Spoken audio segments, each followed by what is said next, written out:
Gusto mo bang kumita sa Rocket PH pero hindi mo alam mag-list or mag-upload ng product? Well, you are in the right video kasi today ituturo ko sa inyo yan step by step. So make sure to watch until the end para maiwasan mong magkamali. Hi learners! Welcome back to our channel. Ako nga po pala si Rose. At kung bago ka pa lang dito sa ating channel, i-click mo na ang subscribe button pati na rin ang notification bell para updated ka kung may mga bago tayong upload na video na pwedeng makatulong sa'yo. And today nga, ituturo ko sa inyo kung paano mag-list ng digital products step by step dito sa Rocket PH. So this part is very important kasi dito magsisimula yung actual selling mo. So dito kasi with Rocket PH, once your product is live, that's when you can start getting sales. So before uploading, make sure nyo muna na ready na yung product ninyo. So actually yung preparation naman dito, it will really depends sa product ninyo, sa final product ninyo. So pwedeng PDF yan, templates, ebooks, or Canva designs. So basta ma-finalize nyo yan, dapat complete and ready na yan for delivery. So here, very important na ma-prepare nyo muna yung access ng digital products ninyo. So pwedeng shareable link yan or downloadable file. So most sellers gumagamit yan ng Google Drive or Canva link. So again, very important na bago tayo mag-list dito sa Rocket PH, kailangan accessible na yung digital products natin sa buyers. Now kapag okay na lahat yan, proceed na tayo sa process. So here, the first thing na kailangan natin gawin is to log in sa ating Rocket PH account. And by the way, kung wala pa kayong account dito sa Rocket PH, meron nga po tayong ginawang full video tutorial na pwede nyong panoorin. So tinuro nga po natin dyan yung step-by-step process kung paano kayo makakagawa ng account as well as kung paano kayo makakapag-verify. So ilalagay ko na nga lang din yung video link niyan dyan sa ating description below. So now, once na nakapag-login na nga po tayo,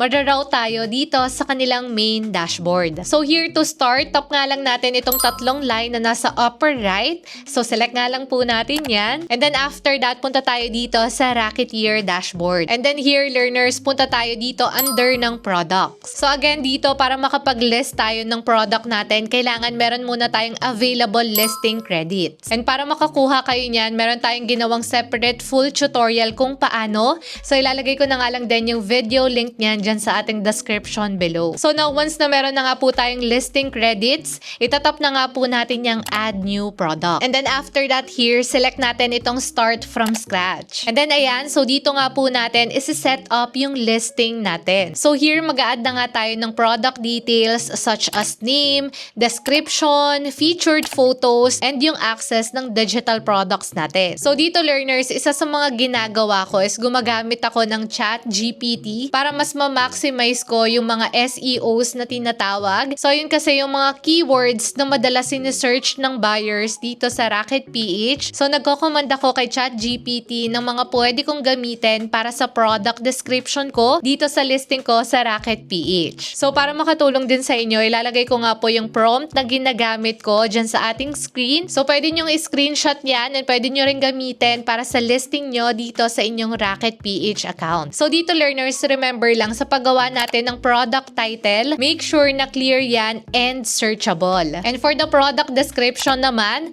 dyan nga po kayo mag-e-explain kung ano nga ba yung product ninyo and kung ano yung makukuha nila or kung paano nila gagamitin yung binibenta nyong product. So dito for me, mas clear, mas simple, mas maganda. So again, you can use yung prompt na ginagamit ko kay ChatGPT kasi lahat ng qualification ko para sa description na ginagamit ko is nandyan nga po sa prompt na yan. Now for the product image naman, kailangan natin dito ng tatlong mock-ups. So yung mock-ups, ayan nga po yung tawag sa mga marketing photos na gagamitin natin to market our product. And here for me, napaka-importante yan kasi isa yan sa basihan ng buyer kung bakit nila bibilhin yung product ninyo. And dito I recommend you to use a clean and high quality designs. So ito naman pwede nating magawa yan sa Canva. And for me, mas maganda talaga na gumawa kayo ng sarili nyong mock-ups and i-avoid natin yung magpapagenerate tayo with AI. So yes, maganda yung mga nage-generate ni AI na mga mock-ups pero most of the time kasi sobrang dami ng information na nalalagay and design as well. So dito kasi in selling digital products, mas maganda talaga na yung mga magagawa nating mock-ups is simple lang kasi nga mas nagmumukha siyang professional tignan. Pero yan naman based on my own opinion. So kung gusto nyo gumamit ng AI for your mock-ups, pwede naman. So for me lang yon. So now proceed na tayo dito sa